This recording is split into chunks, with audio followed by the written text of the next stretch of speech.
Everyone, Pat here. Welcome to this week's Tuesday market review. I'm going to be taking a quick look at the market for the week ahead, discuss some altcoins I have my eyes on, along with some trade ideas and some market outlook on majors, some indexes, and much more. So let's get into it.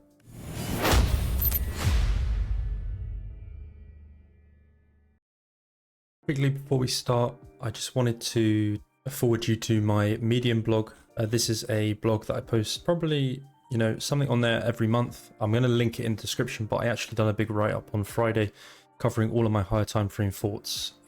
You can see this is the contents. So I sort of discussed the cycle timeline, the dollar versus Bitcoin, the Bitcoin power law model, the PI cycle, the MVRV Z score, and then a summary along with my price prediction. So you can head to the link down below. This is a free blog.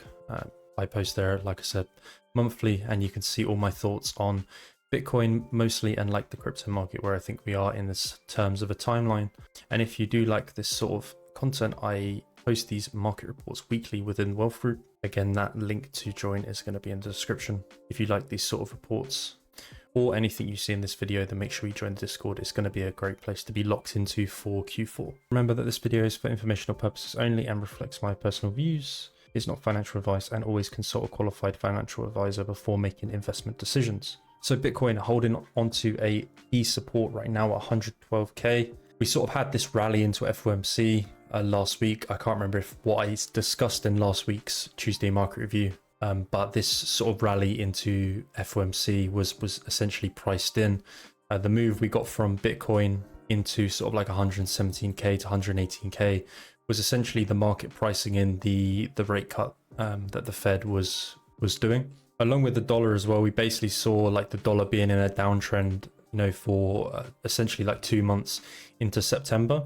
And you can see basically since the FOMC on the Wednesday, we've actually had some reversal from the dollar. So we can assume that this sort of move down on the dollar and this move up on BTC was the market pricing in that rate cut. So nothing too surprising here as we sort of like bar back down towards 112k, repairing imbalance, and Bitcoin remains on a very key support here. Trading back towards the developing yearly value area high, the developing quarterly value area low, and also the July value area low and prior monthly value area low. So overall, a key place for BTC to hold here. Failing to hold this sort of like 112 to 113k region would mean if we did lose here, there's much deeper pullback signs going back down towards that 106k, 108k region. If we do lose this 112k region and price accepts below there, then we start to retest 106, which in my opinion, if we do get a move back down to 106, I think that's a really good buy opportunity. At the end of the day, like as long as we continue to like flag into this key support here or here, I think BTC is looking at making a breakout into Q4. That's been my thoughts for a while, and until we get if we get a move under 106, 107 on the higher time frame, that's when things start to get bearish, right? That's the bearish scenario for me. If price starts to break below 106k and we get a good higher time frame close under there, I'm fairly sure we trade back down to like 92 to 80k on BTC. So that could be quite an ugly scenario for bulls. But overall, not expecting that to happen. I'm watching for some consolidation on Bitcoin right now. On the screen, you can see the liquidations. So the liquidations from that Monday drop, the Monday morning drop, or the drop straight from the weekly open, we had like 1.5 billion liquidations. At least that's liquidations that we know of. As always, the numbers are a little bit skewed. But so huge liquidations, and actually like the largest liquidations we've seen since basically back in March. And even back then when we had that move down in March, the liquidations were pretty similar to this. And if you look at like in terms of how much we moved down here compared to March, it's basically like completely different, but yet we had pretty much the same amount of liquidations, which is wild. I think there was a lot of people leveraged up on ETH. I think ETH was making up more than double the liquidations amount than Bitcoin, which is not necessarily unheard of, but usually quite unlikely. You can find that Bitcoin has the most liquidations usually But yeah, a lot of people leveraged up on ETH. I think a lot of people were expecting a big ETH breakout into FOMC, and obviously we sold off. I think there was a lot of people positioning sort of into FOMC, into here, expecting a big breakout on the signs of a cut, and obviously we just sold off because the majority of the room was majority of the move was priced in. So from here, let's discuss what to do from here. Overall, I'm watching for price to continue to hold here and consolidate. Right now, I'm not looking to rush into like Bitcoin leverage entry. I've been buying spot since June and will continue to buy spot until the end of September. If we did get a sweep into 106k, I think this is a really good opportunity to be a buyer on Bitcoin, at least for the leverage side of things. I think the market can react really nicely under 106k, and we can bounce. That would move us towards these sort of like developing monthly -2.5 to 3 standard deviations, and also the quarterly -2 to 3 standard deviations, which we can see on Bitcoin. Historically, as we do sell off into this area, if we did get something similar, I think it's going to be a really nice place to be a buyer on Bitcoin, as it has been basically throughout this year and last year as well. So if we got a sweep into 106, then look for a sort of reversal from there. But until then, we're just bracketing within this developing quarterly bands, and also now the developing monthly bands. So probably just some chop until September. And it's quite a nice liquidation event. A lot of the time we want to see these liquidation events before a big move up. Like we wipe a bunch of leverage and then we send it, right? If we do continue to consolidate here, or we start to recover quite nicely from Monday's drop, then maybe I'll consider the fact that we would break out from there and we don't go to 106k. But either way, looking at continue to buy my Bitcoin spot. If we bounce from here, happy days. And if we go down here, even better, because we can fill lower and also buy a leverage long on BTC. So discussing ETH, it continues to look strong, flagging above 900 to 3800 and flagging below prior all-time high, or what you could say was now all-time high, right? We broke all-time high on ETH back in August. I think as long as ETH continues to hold 3900 to 3700, things will look good, and we should get a breakout in Q4 towards like 5k to 5500 at least. The only bearish scenario I could see for ETH is if we start to deviate back below here, and then we get this big deviation and probably take out a lot of this imbalance back down towards sub 3k.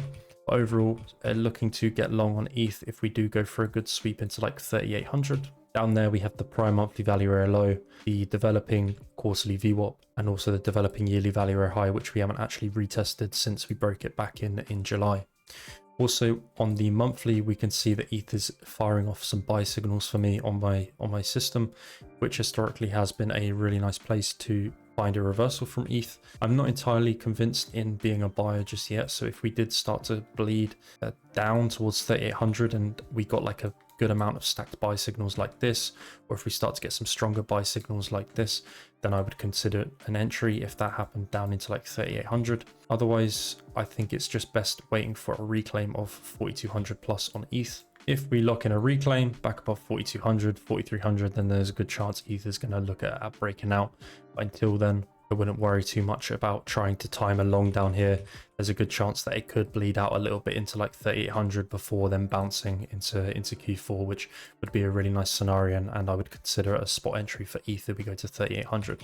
Good chance that 3800 only comes if BTC actually sweeps into 106. If BTC goes into 106, then ETH would likely go to 3800, right? You can watch my stream recording from yesterday within Wealth Group on my YouTube. If you go to the live section on my YouTube, you can see the recording from yesterday. I actually covered a lot of what I'm discussing today, but in much longer form. If that's something that interests you, you can head over there and take a look at that. So currently some longs I'm in. At this Aster trade I gave in the group today, it's up 15%, already taken TP1 and looking at taking TP2 towards like 2 to 2.2. In this AWE long and already taken TP1 on it, looking at actually getting short on AWE at some point. If we get a good spike up towards like 0.1 area, I wouldn't mind looking for a short. I'm getting some signs of exhaustion here on AWE, so keeping an eye on that this week. IP as well, I noted this a little bit too late, but this is firing off some sell signals for me. It looks quite overextended on the daily, on the 4 hour. By the time I noticed it, it was already dumping, and since then it's down like 14%. But if we did get a spike today back towards like $14, I would consider an entry for it and a short trade. But overall, this looks quite overextended. I could see IP going back down to like 10. So trying to get short on IP this week if we can get a trade set up for it there.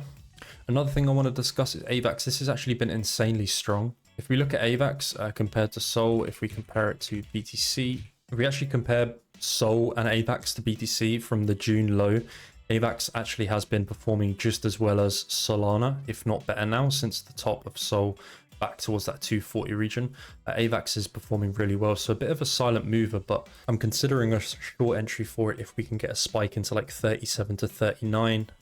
Looks quite exhausted to the upside for me. Could be due a little bit of a pullback. So with that in mind, I sort of started to think about like rotations or maybe something else that can perform well, and I got thinking about Luna. Obviously quite an old pairing was the Sol Luna AVAX pair back in the day when, you know, Sol and AVAX would trend. A lot of the time Luna would also follow.